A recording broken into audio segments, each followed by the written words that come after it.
අපි කිව්වොත් ඌව පළාතේ මොනවාද දියැලි ටික තියෙනවනේ. දුන්ඉඳ දියලුම බමරකන්ද යන පාරවල් නැහැ කැඩිලා. මේ පාරවලට ප්‍රොපෝසල් එකක් දෙන්න අපිට ට්‍රෙෂරි යන්න ඕනේ නැහැ. බෝඩ් එකෙන් ඕනනම් සල්ලි අප්‍රූව් කරලා එවන්න තේ. ඒ දියැලි ටික එකකටවත් පාරවල් නැහැ. අද කන්සල්ටේටිව් කමිටි එකෙත් ආවනේ ඔකනේ. අපි මේ පළාතෙන් දෙන්න එහෙම දුන්නොත් හදන්න පුළුවන්. හරි. දැන් පොදු ප්‍රශ්න ටිකක් තියෙනවා. සංචාරක ශේෂ්ඨයේ ආරක්ෂාව පිළිබඳ ප්‍රශ්නේ සංචාරක පොලිසිය. ඇත්තරම පොලිසියේ ප්‍රමාණය මදි. ඉතින් අපිත් කතා කරලා තියෙනවා. නමුත් පොලිසිය මුණ දීලා තියෙන ප්‍රශ්නේ තමයි සංචාරක පොලිසියට වෙන් කරන්න පොදු පොලිසියේ නිලධාරීන්ගේ හිඟයක් තියෙනවා. ඒ නිසා ඉන්න අය තමයි අනුයුක්ත කරලා දාන්නේ. ටිකක් වෙනම ඩෙවලොප් කරන්න ඕනි කියන අදහසේ ඉන්නවා. අර භාෂා පුළුව පිළිබඳ පුහුණුවක් තියෙන පොලිස් නිලධාරීන්පත් කරන්න ඕනි. ටිකක් ලොන් ටර්ම් ප්‍රොසෙස් එකක්. නමුත් ඒකට යමු කියන අදහසේ ඉන්නවා. මේ වෙලාවේ තවම නැහැ.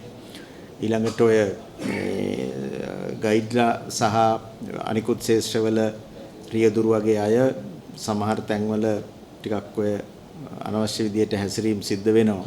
ඒකට හේතුව තමයි අර පුහුණු අය නෙමෙයි මේවයි ඉන්නේ. නොපුහුණු අවිධිමත් අය ඉන්නවා. එතකොට අපිට එකපාරටම ඒගොල්ලන්ට ඒව නවත්තන්න නීතිය ක්‍රියාත්මක කරන්න ගියොත් ආයෙ ප්‍රශ්නයක් එනවා. මේ සර්විස් එක සපයා ගන්න කට්ටිය නැහැ. ඒකට ඩ්‍රයිවර් කෙනෙක් අපි මෙහෙන් ලයිසන් ටුවරිස්ට් ලයිසන් එක දීලා ඉන්න අය ප්‍රමාණය මදි. ඉස්සෙල්ලා අර කිව්වේ 2000ක් විතර තමයි ඉන්නේ කියලා ගයිඩ්ලත්.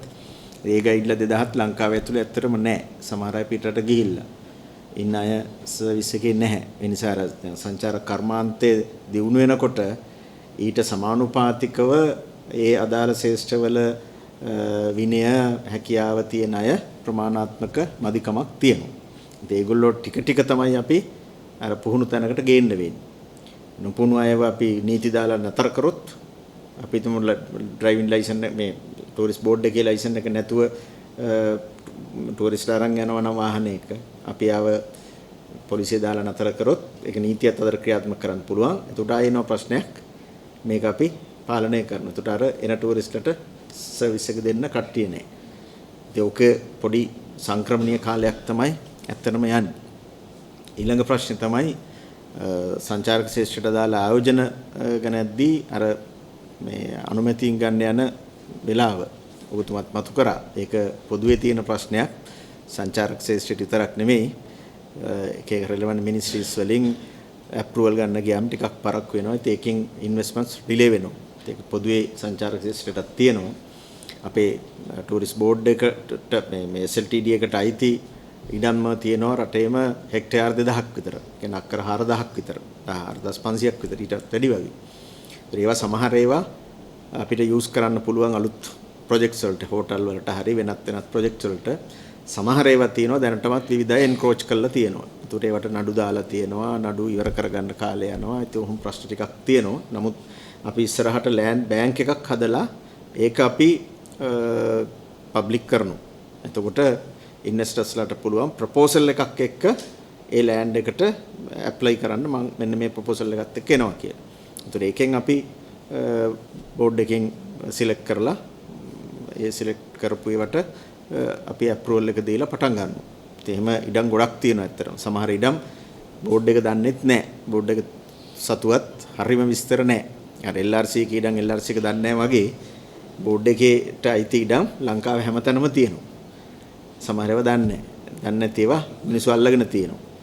ඉතින් එහෙම ප්‍රශ්න ටිකක් තියෙනවා. නමුත් කොහොමත් අපිට දැනට ක්ලියර් කරගන්න පුළුවන් ටික දැන් ක්ලියර් කරගෙන ලෑන්ඩ් බැංක් එකක් හදමින් යනවා. ඒක අපි මේ විනිවිද පේන විදිහට අපි මේ දැම්මට පස්සේ ඕන කෙනෙකුට ඉන්වෙස්ටර්ස්ලට ඒකට වෙනවා. ඒකෙදි අපි අර මූලික වශයෙන් ක්ලියර් කරලා දෙනවා ඉඩම් ටික. විදුලිය, ජල පහසුකම්, පාරවල් ඒ ටික අපි අර ඉන්ෆ්‍රාස්ට්‍රක්චර් ෆැසිලිටිස් ටික අපි සප්ලයි කරලා අපි ලෑන්ඩ් එක ඕපන් කරනවා ඉන්වෙස්ටර්ස්ලට ඇවිල්ලා ප්‍රොපෝසල් එකක් දීලා පටන් ගන්න.